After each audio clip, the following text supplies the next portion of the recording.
In this video, I'm going to show you how to make a professional quality t-shirt to level up your sewing. I'm going to show you 6 hacks that sewing patterns don't tell you that will help you level up your sewing and make it professional quality.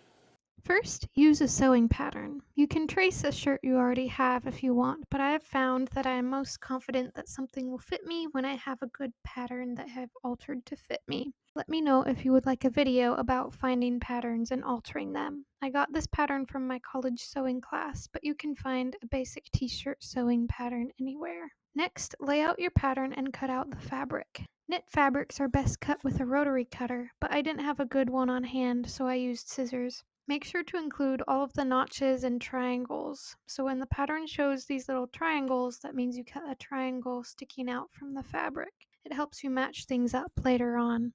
Also make sure to include any markings. On my pattern, there was a little circle on the sleeve that I marked with tailor's chalk. This will help you line up the top of the sleeve with the top of the shoulder seam.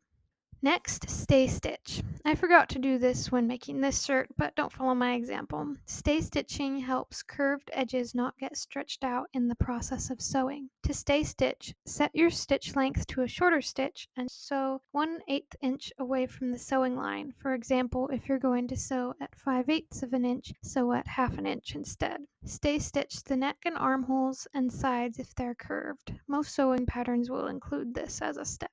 Now you're ready to actually make the shirt, but the tricks aren't over yet. Sew up the sides, matching up the notches. Mine didn't match up perfectly, so I also lined up the armpits with each other.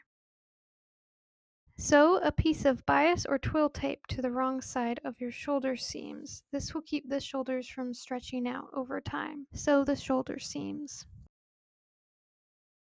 Here's another hack that sewing patterns don't tell you. If you want the insides to look professional, you need to finish the edges as you go along. Most store-bought clothes use serging to make the inside neat.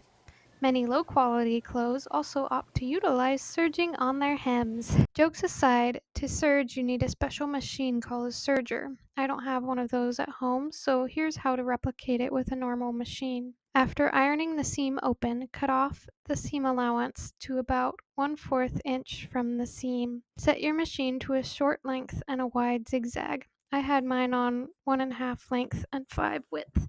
This will make wide zigzags that are close together, which gives a serged appearance. I did this on the sides and shoulder seams right after sewing them, because finishing edges gets harder once more things get sewed together. Next, ease stitch the sleeves. I didn't really understand how to do this correctly until I took a sewing class. Between the notches, sew a regular straight stitch. Pull on one of the threads to make the sleeve fit in the armhole. The point of this is not to make a puffy sleeve like I used to think. There should not be any tucks or gathers on the outside of the fabric. The point of this is to close the air gaps between the fabric fibers. It makes the sleeve more comfortable to wear without making it a puffed sleeve. Don't forget to sew the sleeve seam and finish it before sewing the sleeve on. Match up the dot marking with the shoulder seam and the sleeve seam with the shirt side seam and pin the sleeve in place, easing more if needed. Sew the sleeve on. When you're done, check the sleeve for tucks and puckers. If you find any, seam rip that spot and re-sew it. When you're satisfied, finish the sleeve seam. Next is the neckband. Sew and finish the short side together first, then iron the long side in half.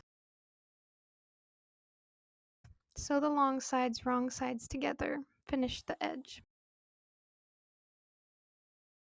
Now you sew the neckband on. Match up the back seam with the back of the shirt and evenly distribute the neckband around the neck of the shirt. The neckband will be smaller than the shirt, so you will need to stretch the neckband as you sew. Here's another hack. To make the neck look professional, use a cover stitch machine or a regular straight stitch to make a line or two of top stitching. This will keep the neckband in place and make it look nice. Iron several times throughout this process to make sure it looks good. Lastly, hem. If you want your shirt to look super professional, hem using 2 lines of stitching with a cover stitch machine or a double needle on a regular machine. But if you don't have either of those, you can use a zigzag stitch. Give everything a good iron and you are done.